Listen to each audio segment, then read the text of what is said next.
الحمدللہ رب العالمین والصلاة والسلام علی سید الانبیاء والمرسلین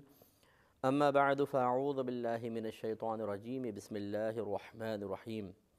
الحمدللہ الہادی پروگرام میں اصحاب رسول صلی اللہ علیہ وسلم کے فضائل و مناقب پر مشتمل ان آیات کریمہ کو ہم آپ کی خدمت میں پیش کر رہے ہیں جو صحابہ کرام کی صداقت، ان کی عدالت، ان کے ثقہ ہونے اور ہر قسم کے عیب سے جو مستقل کوئی عیب ہو، ہر قسم کے اس قسم کے عیوب سے ان کو پاک و صاف ثابت کرنے کے لیے اور ان کی عدالت وغیرہ کو ثابت کرنے کے لیے ایک بہترین دلیلیں ہیں۔ یعنی یہ وہ آیات ہم آپ کی خدمت میں عرض کر رہے ہیں جن سے صحابہ کرام کی عدالت پر آپ ایک دلیل حاصل کر سکتے ہیں اور ان کی ثقافت پر، اسی طریقے سے ان کے باطن کی صفائی، ان کے اچھی عادات اور اچھے اخلاق سے مزین ہونے پر یہ تمام آیات گواہی دے رہی ہیں۔ اور یقینی سی بات ہے جب یہ کلام اللہ تبارک و تعالیٰ کا ہے تو گویا کہ یہ گواہی ان آیات کے ذریعے خود اللہ تبارک و تعالیٰ دے رہا ہے۔ تو اب خود سوچئے کہ جن کی گواہی خود ہمارا رب کریم عطا فرمائے تو اور وہ بھی مطلب گواہی دو طرح کی ہوتی ہے، ایک کسی کی برائی پر گواہ بننا کہ جی ایسا برا ہے، ایک کسی کی اچھائی پر گواہ بننا۔ یہ بڑا کمال ہے، گواہ جتنا بڑا ہوگا اس کی گواہی اتنی پختہ، اتنی اتنی ہی مؤثر ہوگی اور اتنا ہی زیادہ سامنے والے کی فضیلت اور کمال پر دلیل بنے گی۔ تو اب جن کی گواہی خود اللہ تبارک و تعالی ارشاد فرما رہا ہو اور ایسی کتاب کی اس کو زینت بنا دیا گیا ہو جو کتاب قیامت تک باقی رہے گی اور لوگ اس کو پڑھتے رہیں گے، تو یقینی سی بات ہے کہ وہ بہترین دلیلیں ہیں اور ایسے دلائل ہیں کہ جن کا کوئی انکار نہیں کر سکتا ہے۔ لہذا صحابہ کرام علیہم الرضوان بہت ہی فضیلت والے نفوس ہیں، ان کی بڑی شان ہے، ان کا بڑا مقام ہے۔ لہذا ہمیں صحابہ کرام علیہم الرضوان کے مقام اور مرتبے کو سمجھنا چاہیے اور ان آیات کو جو ہم آپ کی خدمت میں شاید آپ بہت عرصے بعد کوئی ایسا یہ پروگرام دیکھ رہے ہوں گے جس میں صحابہ کرام کو خاص طور پہ فوکس کر کے قرآن سے ان کے بارے میں دلائل بیان کیے جا رہے ہیں، یہ بہت بڑی بات ہے اور یہ اللہ تعالیٰ کا بڑا کرم ہے کہ ہم آپ کی خدمت میں اس کو پیش کر رہے ہیں اور آپ ان کو سننے کی سعادت حاصل کر رہے ہیں۔ اس سے پہلے کہ اب یہ آگے میں کچھ عرض کروں، پہلے یہ سمجھ لیجئے کہ صحابہ کرام علیہم الرضوان کو مختلف اقسام میں تقسیم کیا گیا ہے، جیسے بدری اور غیر بدری صحابہ۔ اسی طریقے سے ایک جو بڑی تقسیم ہے جو بالکل ابتدا سے ہوئی تھی وہ مہاجر اور انصار صحابہ کی تھی۔ جو مدینہ منورہ میں رہنے والے تھے وہ انصار کہلائے اور جو مکۃ المکرمہ سے ہجرت کر کے مدینہ منورہ تک گئے یا پہلے حبشہ گئے پھر اس کے بعد مدینہ منورہ تشریف لائے ان کو مہاجر صحابہ کہا جاتا ہے۔ انصار کہتے ہی اس لیے ہیں کہ وہ انصار کا مطلب ہے مدد کرنے والے۔ وہ چونکہ صحابہ کرام علیہم الرضوان جو ہجرت کر کے تشریف لائے تھے ان کے لیے بہترین مددگار ثابت ہوئے، اس لیے ان کو انصاری صحابی کہتے ہیں، اور جو ہجرت کر کے تشریف لائے تھے ان کو مہاجر صحابہ کرام کہا جاتا ہے۔ آج جو میں آپ کی خدمت میں جن آیات کو پہلے میں پیش کر رہا ہوں یہ وہ لوگ ہیں، ان میں مہاجرین کا بھی اللہ تعالیٰ نے ان کی بھی فضیلت اور کمال کو ذکر کیا ہے اور انصار صحابہ کے فضیلت اور کمال کا بھی تذکرہ ہے اور دونوں کو علیحدہ علیحدہ اللہ نے ذکر کیا ہے۔ تو پہلے دیکھیں مہاجر صحابہ کرام کے بارے میں اللہ تعالیٰ ارشاد فرماتا ہے، سورہ حشر ہے، آیت نمبر 8 ہے۔ ارشاد ہوتا ہے کہ لِلْفُقَرَاءِ الْمُهَاجِرِينَ الَّذِينَ أُخْرِجُوا مِن دِيَارِهِمْ وَأَمْوَالِهِمْ يَبْتَغُونَ فَضْلًا مِّنَ اللَّهِ وَرِضْوَانًا وَيَنصُرُونَ اللَّهَ وَرَسُولَهُ أُولَٰئِكَ هُمُ الصَّادِقُونَ۔ اللہ تعالیٰ ارشاد فرماتا ہے یہ مال غنیمت کے مستحقین کا بیان ادھر کیا گیا، لیکن اس کے اندر ہی مستحق لوگوں کو بیان کرنے کے ساتھ ساتھ ہی اللہ تبارک و تعالیٰ نے مہاجر صحابہ کرام کی فضیلت اور کمال پر بھی گواہی قائم فرما دی، ایک دلیل قائم فرما دی۔ پہلے اس کو مسئلہ سماعت فرما لیں کہ یہ قاعدہ قانون ہے، ایک مسلمہ اصول ہے جو اس آیت سے بھی اس کا استدلال ہوتا ہے کہ اگر کوئی دار الحرب ہے، یعنی دار الحرب کا مطلب یہ ہوتا ہے، حرب کہتے ہیں جنگ کو، دار مانے گھر، جنگ کا گھر مراد، یہ لفظی معنی ہے، لیکن اصطلاحی طور پہ دار الحرب اس مقام کو کہتے ہیں کہ جہاں پر مسلمان اپنی کوئی بھی مذہبی رسومات آزادی کے ساتھ نہ کر سکتا ہو۔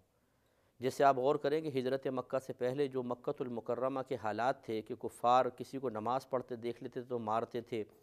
اور اپنے غلاموں کو اسلام لانے پر انگاروں پہ لٹا دیا کرتے تھے، دھوپ میں لٹاتے تھے، ریت میں لٹاتے تھے۔ اس قسم کی صورتحال تو وہ دارالحرب تھا۔ دارالحرب سے جہاں پر مسلمانوں کو اپنے دین پر چلنا ممکن نہ ہو، وہاں سے ہجرت واجب ہو جاتی ہے۔ لہذا نبی کریم صلی اللہ علیہ وسلم نے ہجرت کا حکم ارشاد فرمایا۔ تو مسلمہ قاعدہ یہ ہے کہ جب دارالحرب سے مسلمان ہجرت کر جائیں گے تو جو مال وہاں پر چھوڑیں گے، اگر اس پہ کافر غالب آ گئے تو وہ مال مسلمان کی ملک سے نکل کر کافروں کی ملک میں داخل ہو جائے گا۔ اس کو استعلاء کافر کہتے ہیں، استعلاء کافر، یعنی کافر کا اس مال پر غلبہ حاصل کر لینا۔ گویا کہ دارالحرب سے ہجرت کرنے کے بعد اگر مسلمان کسی اور مقام پہ چلا گیا تو جو مال پیچھے چھوڑ کر گیا ہے، اگر کافر اس پہ غالب آ جاتے ہیں، اسے قبضے میں کر لیتے ہیں، تو وہ مسلمان کی ملک سے نکل گیا۔ اس میں دو باتیں سمجھ میں پتہ چلی۔ نمبر ایک، اگر کفار کی ملک میں داخل نہ ہو تو وہ مسلمان کا رہے گا۔ مثال کے طور پہ دارالحرب سے جاتے ہوئے کسی مقام پہ مسلمان اپنا مال چپکے سے دفنا کر چلا گیا، پھر وہ دوسری جگہ چلا گیا، پھر کبھی غلبہ ہوا، یہاں پہ آئے اور بالکل پرامن ماحول ہو گیا، اب وہ اپنا مال نکالتا ہے تو وہ مسلمان کا ہے۔ لیکن اگر وہ مال ظاہراً چھوڑ کر گیا ہے اور کافر غالب آ گئے تو وہ کافر کا ہو جائے گا۔ اس کی دلیل یہ ہوئی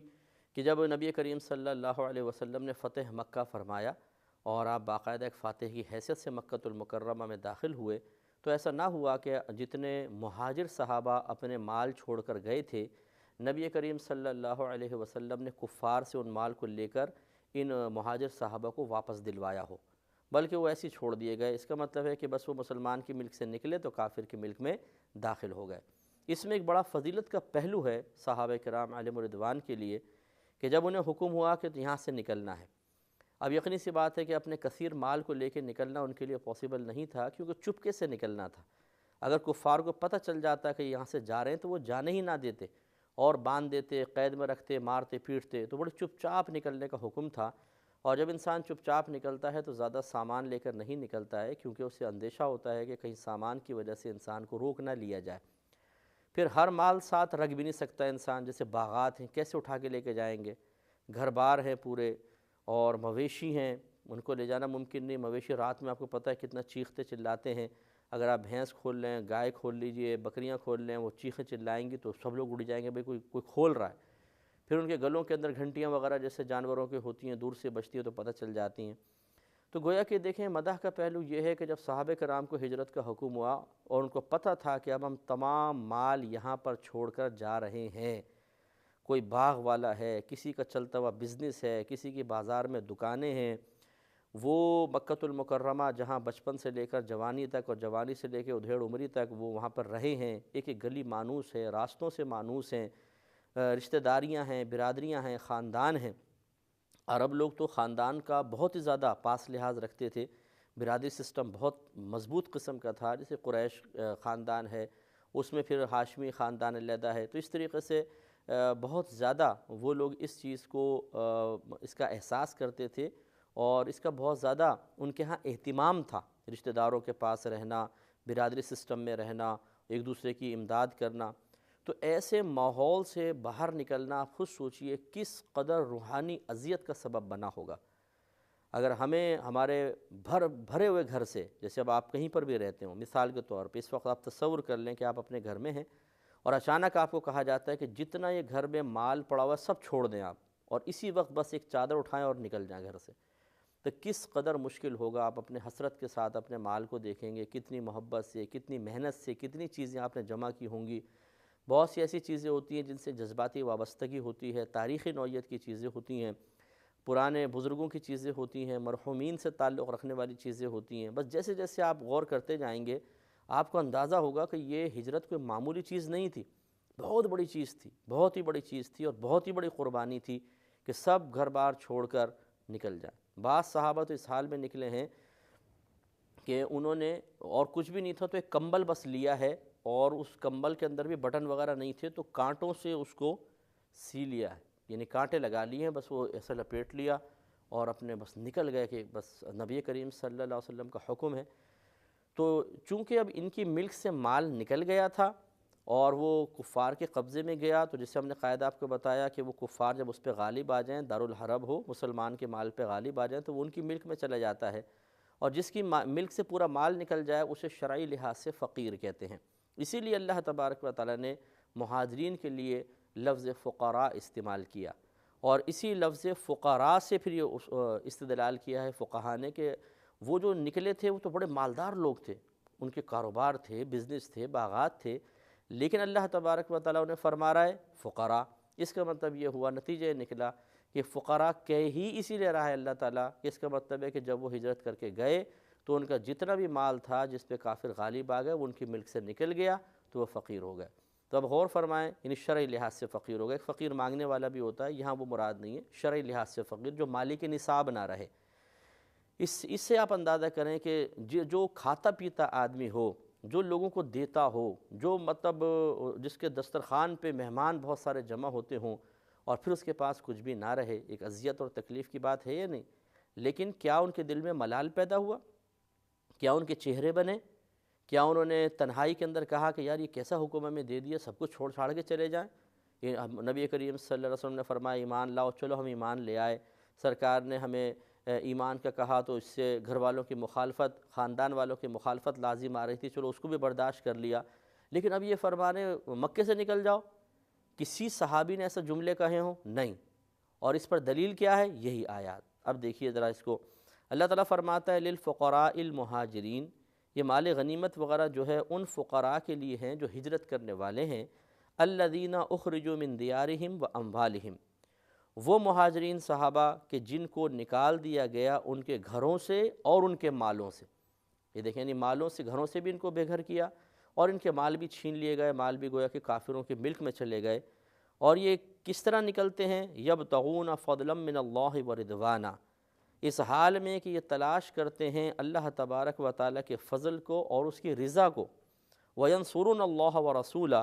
اور اللہ تعالیٰ اور اس کے رسول کی مدد کرتے ہوئے نکلے ہیں۔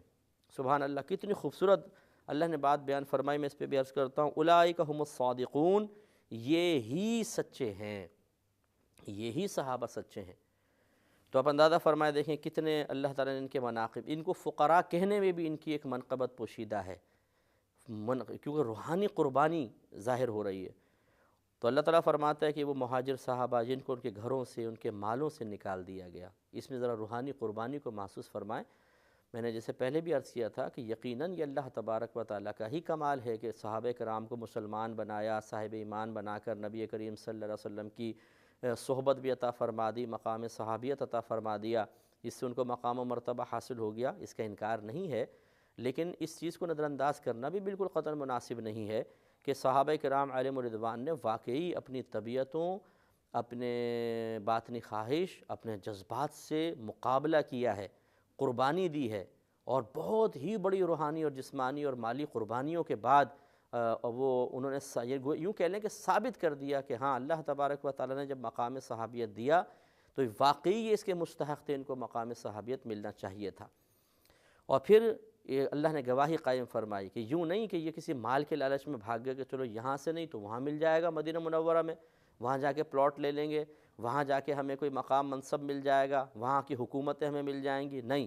بلکہ اللہ تعالیٰ نے گواہی دی کہ یہ اللہ تعالیٰ کی رضا اور اس کے فضل کو تلاش کرتے ہوئے گھر سے نکلے ہیں، بس اللہ کا فضل چاہیے، اللہ کی رضا چاہیے۔ اور آگے کتنی پیاری بات، وَيَنصُرُونَ اللَّهَ وَرَسُولَهُ، اور یہ اللہ تعالیٰ اور اس کے رسول کی مدد کرتے ہوئے اپنے گھر سے نکلے ہیں۔ اللہ تعالیٰ نے یہاں مراد ہے دین، کہ دین کی مدد کے لیے وہ گھر سے باہر نکلے تھے، دین اسلام کی تقویت کے لیے۔ لیکن چونکہ دین کا تعلق اللہ تبارک و تعالیٰ اور اس کے رسول کریم صلی اللہ علیہ وسلم سے ہے، کہ اللہ تعالیٰ نے اپنے حبیب کو اسی دین کی ترویج و ترقی اور اشاعت کے لیے دنیا میں بھیجا، اور نبی کریم صلی اللہ علیہ وسلم نے اسلام کی لوگوں کو دعوت دی، تو گویا کہ دین کی مدد کرنا یہ اللہ تعالیٰ اور اس کے رسول کی مدد کرنا ہے، حالانکہ اللہ تعالیٰ مدد کا بالکل محتاج نہیں۔ اور نبی کریم صلی اللہ علیہ وسلم کو اللہ تعالیٰ کی محبوبیت کی جہت سے دیکھا جائے تو اللہ تعالیٰ اپنے محبوب کو جو چاہے عطا فرما دے۔ اللہ تعالیٰ کوئی محتاج ہے کہ صحابہ سرکار کی مدد کرتے تو سرکار اشاعت اسلام کر پاتے، ورنہ نہیں۔ آپ کے تو معجزات ہی سب کو مائل کرنے کے لیے کافی تھے، لیکن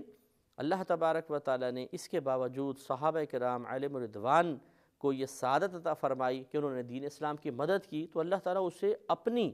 اور اپنے حبیب کی مدد قرار دے رہا ہے کہ یہ اللہ تعالیٰ اور اس کے رسول کی مدد کرتے ہوئے گھر سے باہر نکلے ہیں۔ یعنی دین کی مدد گویا کہ اللہ کی مدد کرنا ہے، رسول کی مدد کرنا ہے، اور یقینی سی بات ہے نسبت حقیقیہ نہیں ہے، نسبت مجازیہ ہے۔ حقیقی طور پہ تو وہ دین کی مدد کرنے کے لیے نکلے تھے، لیکن مجازی طور پہ اللہ تعالیٰ نے اس کو اپنی مدد اور اپنے رسول کی مدد قرار دے دیا۔ اس کا مطلب یہ ہوا کہ جب ہم دین اسلام کے لیے کوئی کام کریں گے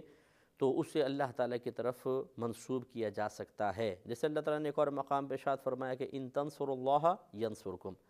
اس کا لفظی ترجمہ یہ ہے کہ اگر تم اللہ کی مدد کرو گے تو اللہ تعالیٰ تمہاری امداد فرمائے گا۔ اب اللہ کی مدد کون کر سکتا ہے؟ مراد ہے وہی دین، کہ اگر تم اللہ کے دین کی مدد کرو گے تو اللہ تبارک و تعالیٰ تمہاری امداد فرمائے گا۔ تو معلوم ہوا کہ دین اسلام کے لیے کوئی محنت کر رہا ہو تو ہم اسے اللہ کی طرف منسوب کر سکتے ہیں۔ مثلا اگر کوئی دین کا کام کر رہا ہے، آپ یہ کہہ سکتے ہیں یہ اللہ کا کام کر رہا ہے۔ اگر یہ کوئی کہے کہ یہ دین کی مدد کر رہا ہے، اس کو یوں بھی کہہ سکتے ہیں کہ یہ اللہ کی مدد کر رہا ہے۔ اگر اس مفہوم کو آپ ذکر کرنا چاہے اور صحیح نظریے کے ساتھ، صحیح عقیدے کے ساتھ، تو بالکل کر سکتے ہیں۔ تو معلوم یہ ہوا کہ یہ وہ نفوس قدسیاں ہیں کہ اللہ تعالیٰ نے ان کی مدد کو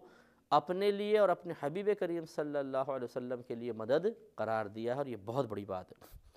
اور پھر گواہی دی ان کے سچے ہونے کی، اولئک هم الصادقون، کہ یہ ہی سچے ہیں۔ اب بتائیے، اولئک جمع کے لیے ہے، ہم جمع کے لیے، صادقون جمع کے لیے، اور جب اللہ تعالیٰ کوئی جمع بیان فرمائے، جمع کا لفظ ارشاد فرمائے، جن لوگوں پہ وہ لفظ بولا جا سکتا ہے، جب تک کوئی دوسری ایسی دلیل نہ ملے کہ ان میں سے کچھ افراد کو باہر نکالا جائے تو ہم تمام کو ہی مراد لیں گے۔ گویا کہ اولئک هم الصادقون جب اللہ تعالیٰ نے فرمایا کہ یہ لوگ ہی سچے ہیں،